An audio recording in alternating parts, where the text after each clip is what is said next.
Dia, tudo bem com vocês? Sejam bem-vindos, então, para a nossa segunda aula da semana. Nós daremos continuidade aí à página 86 do material de vocês, do livro EDP. Essa é a nossa aula 13, então, que vocês possam ir acompanhar todos os nossos conteúdos, certo? Na última aula, nós fizemos, então, a organização dela referente, por exemplo, às regiões que são consideradas regiões metropolitanas aqui no Brasil, né?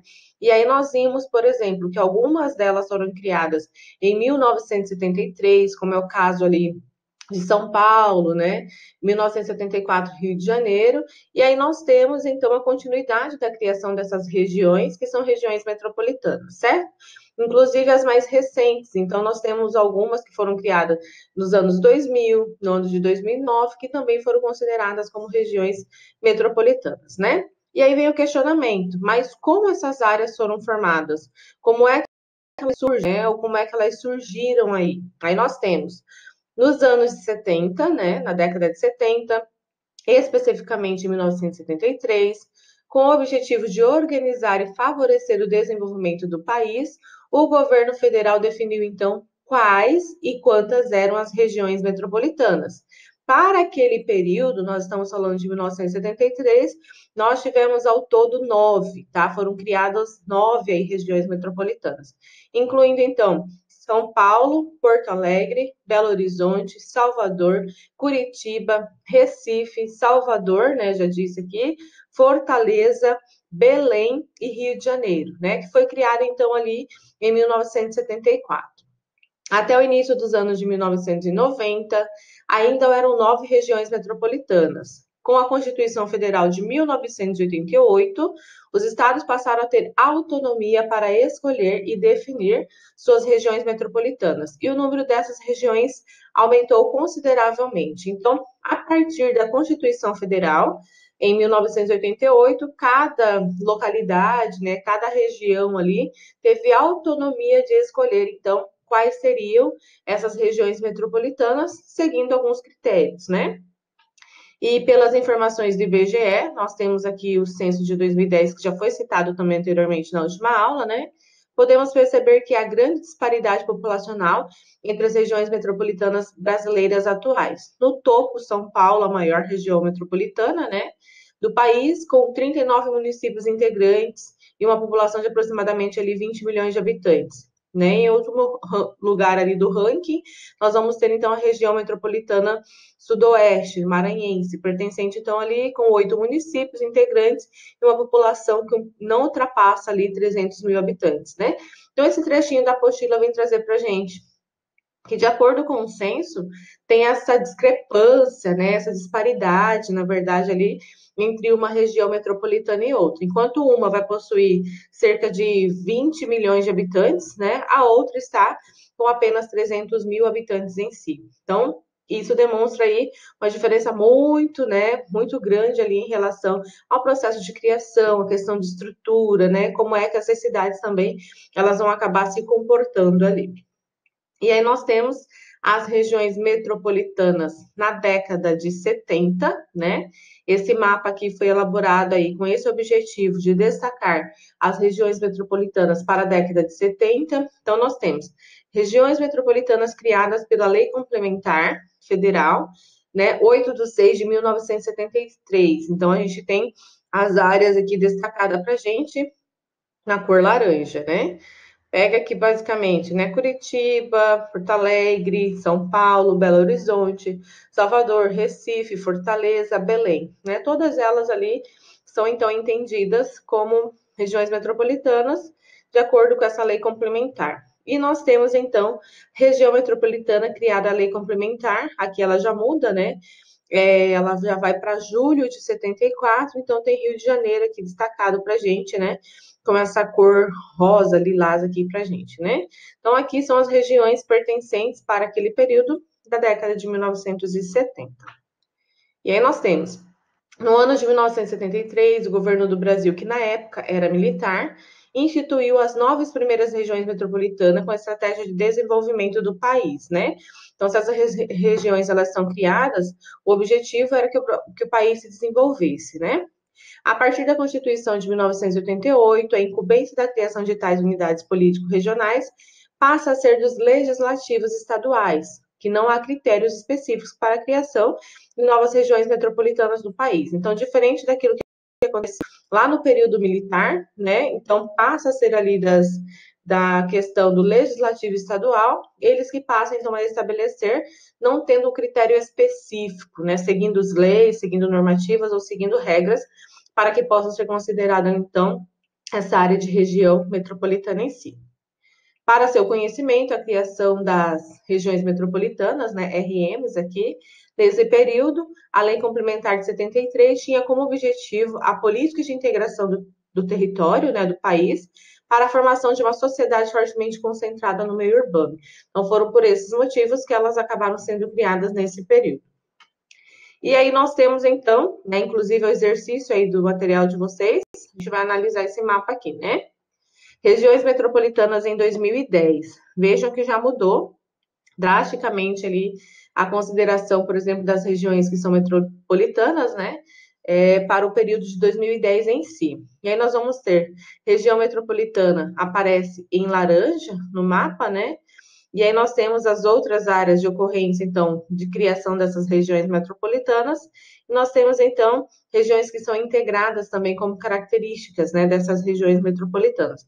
Vocês podem pegar, se aqui ficar ruim a leitura para vocês aqui do mapa, vocês têm ele no material, tá?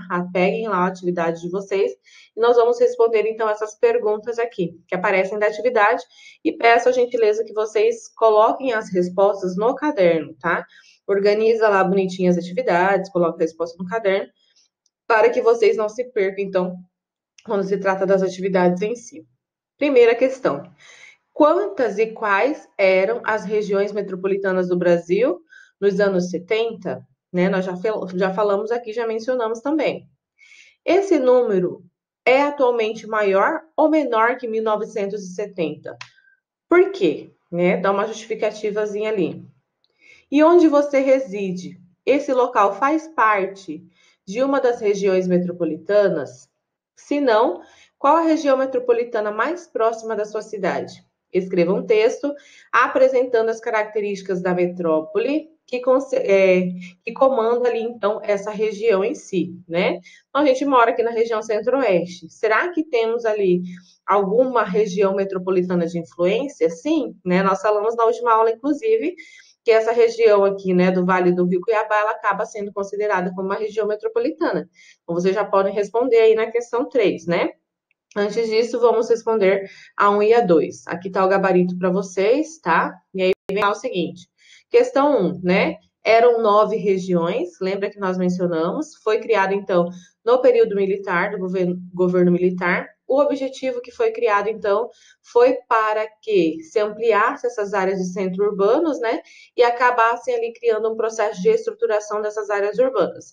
Então, para aquele período da década de 1973, eram 9, né? E aí nós vamos ter São Paulo, Porto Alegre, Belo Horizonte, Salvador, Curitiba, Recife, Fortaleza, Belém e Rio de Janeiro, ok?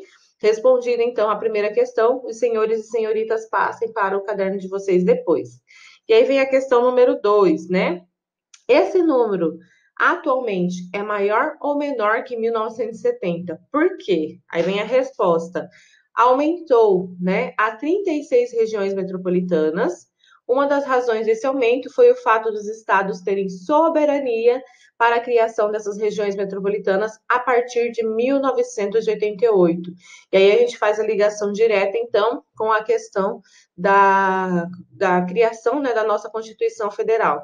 Então, de acordo com a Constituição, aumentou, dando livre acesso ali, essa livre soberania para que os estados, né, criassem, então, as suas próprias regiões metropolitanas. A questão 3, ela é pessoal, pede para elaborar, então, um texto, né, com as características dessa região.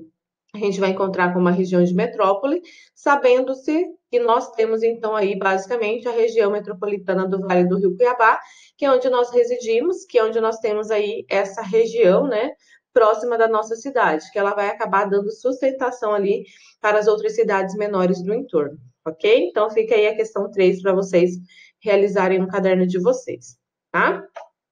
As regiões metropolitanas, né? A gente está falando aí bastante dessas regiões metropolitanas em si.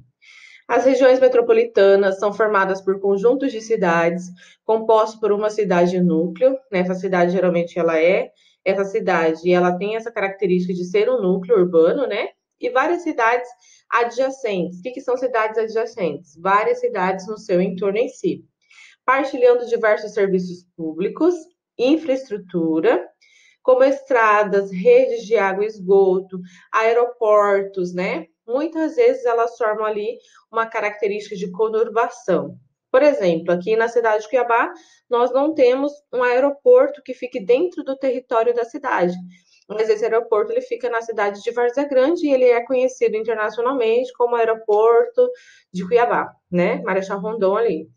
Então, acaba criando uma característica, então, de uma cidade núcleo, né? Que a gente observa, por exemplo, que tem aí essa ligação, e isso vem dar o nome ali para a gente de conurbação. Tem vários serviços, tem várias questões de infraestrutura, a questão da rede de água e esgoto, né? Elas acabam ficando ali interligadas, que surge para a gente essa palavrinha, então, chamada de conurbação em si, tá? E o que seria essa conurbação para a gente? Ocorre quando duas ou mais cidades,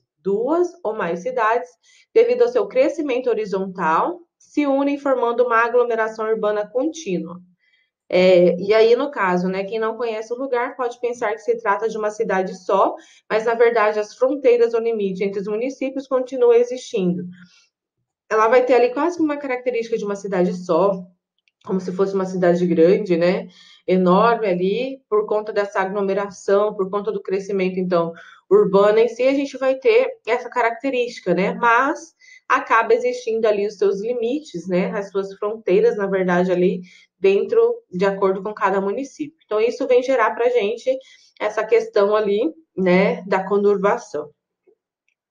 Além das regiões metropolitanas, há também regiões integradas de desenvolvimento. Regiões Integradas de Desenvolvimento, RID, que se constituem ou são formadas por regiões metropolitanas, que pertencem às unidades federativas diferentes, e segundo o censo do IBGE, há no território brasileiro 3 RID, tá? Para lembrar o que é a RID, são regiões integradas de desenvolvimento. Nossas regiões ali, elas têm, então, essa característica, né, de estarem integradas para o desenvolvimento em si. Então, nós temos a primeira RID, colocada aqui para a gente, Distrito Federal e o entorno, né, a primeira a ser criada em 2002, com 22 municípios. Então, a parte ali da rede que pega, da RID, né, que envolve, então, o Distrito Federal, ela vai acabar dando base ali para esses outros 22 municípios, né? A RID da Grande Teresina, formada então por 14 municípios, e a RID Metrolina, né? Petrolina, perdão. A RID Petrolina Juazeiro, composta então por 8 municípios, né? Professor, o que é que seria a RID? Eu não entendi. Regiões Integradas de Desenvolvimento, né? São regiões formadas ali a partir do processo de metropolização, que elas vão acabar ali favorecendo diferentes serviços, né? Elas vão acabar ali exercendo essa função, então, de dar base de sustentação para os outros municípios em si. E as redes urbanas, então, do nosso país, né? A integração de cidades, de tamanhos, características diferentes por motivos diversos, entre os quais as atividades financeiras, culturais ou produtivas, chamamos então de rede urbana, né? Veja que surge aí, conforme vai passando o conteúdo, vão surgindo várias terminologias que têm referência então a esse contexto urbano. Metrópole, metropolização, conurbação, rede urbana, né? Então, dentro da cidade, a gente vai criando ali essas novas características, né? E aí a gente precisa entender, por exemplo, que vem a ser, então, essa rede urbana, né? Então, tá ali colocado para a gente, né? Por motivos diversos, dentre os quais atividades financeiras, culturais ou produtivas, elas se acontecem ali de forma diferente, ela acaba exercendo, então, essa rede urbana, tá?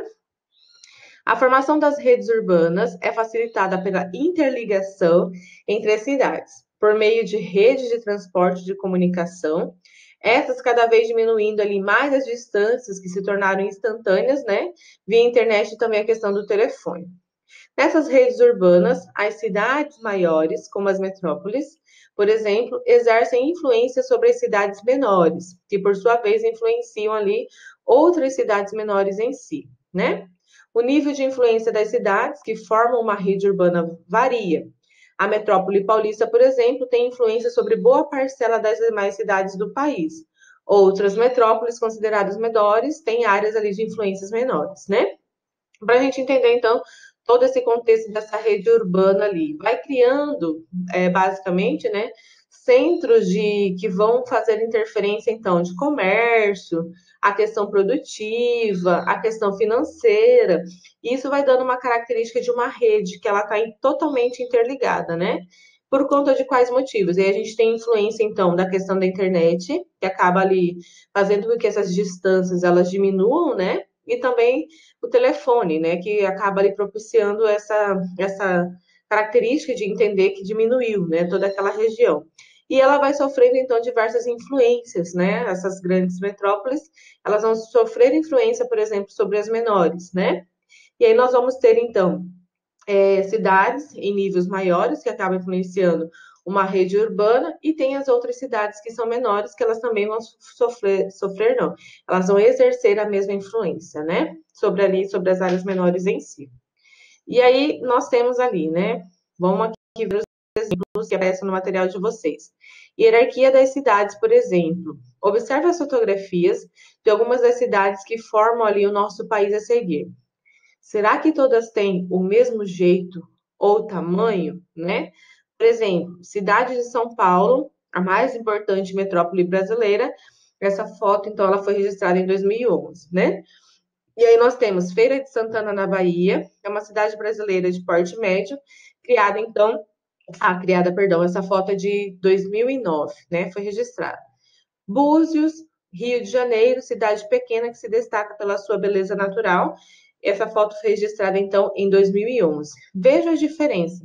Todas são cidades, todas com características totalmente diferentes. Nem sempre a cidade ela vai servir como base ali de um processo de um crescimento urbano, industrialização. Nem sempre ela vai ter uma característica ali de uma cidade, né, que tem influências ainda do interior.